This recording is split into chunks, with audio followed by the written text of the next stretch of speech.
बड़ी खबर आपको बता दें जो कि मध्य प्रदेश से आ रही है। मध्य प्रदेश में जहरीली कफ सिरप से बच्चों की मौत मामले में आरोपी रंगनाथन गोविंदन पर 20,000 रुपए का इनाम घोषित कर दिया गया।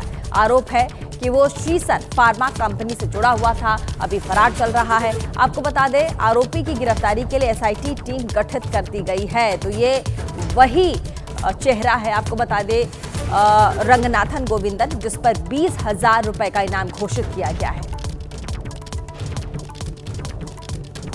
बड़ी खबर आपको बता दें जो कि मध्य प्रदेश से आ रही है। मध्य प्रदेश में जहरीली कफ सिरप से बच्चों की मौत मामले में आरोपी रंगनाथन गोविंदन पर 20,000 रुपए का इनाम घोषित कर दिया गया।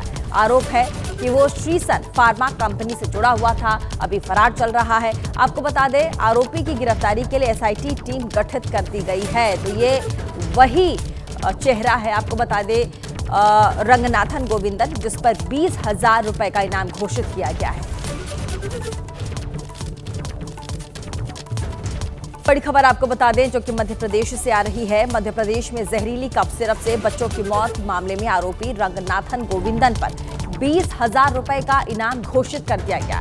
आरोप है कि वो श्रीसन फार्मा कंपनी से जुड़ा हुआ था, अभी फरार चल रहा है। आपको बता दें आरोपी की गिरफ्तारी के लिए एसआईटी टीम गठित कर दी गई है। तो ये वही चेहरा है, आपको बता दें रंगनाथन गोविंदन, जिस पर 20,000 रुपए का इनाम घोषित किया गया है। बड़ी खबर आपको बता दें जो कि मध्य प्रदेश से आ रही है। मध्य प्रदेश में जहरीली कफ सिरप से बच्चों की मौत मामले में आरोपी रंगनाथन गोविंदन पर 20,000 रुपए का इनाम घोषित कर दिया गया।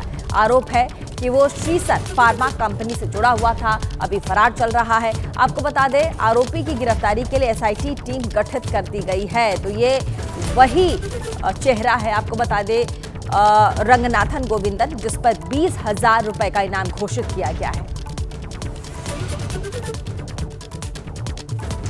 बड़ी खबर आपको बता दें जो कि मध्य प्रदेश से आ रही है। मध्य प्रदेश में जहरीली कफ सिरप से बच्चों की मौत मामले में आरोपी रंगनाथन गोविंदन पर 20,000 रुपए का इनाम घोषित कर दिया गया। आरोप है कि वो श्रीसन फार्मा कंपनी से जुड़ा हुआ था, अभी फरार चल रहा है। आपको बता दें आरोपी की गिरफ्तारी के लिए एसआईटी टीम गठित कर दी गई है। तो ये वही चेहरा है, आपको बता दें रंगनाथन गोविंदन, जिस पर 20,000 रुपए का इनाम घोषित किया गया है।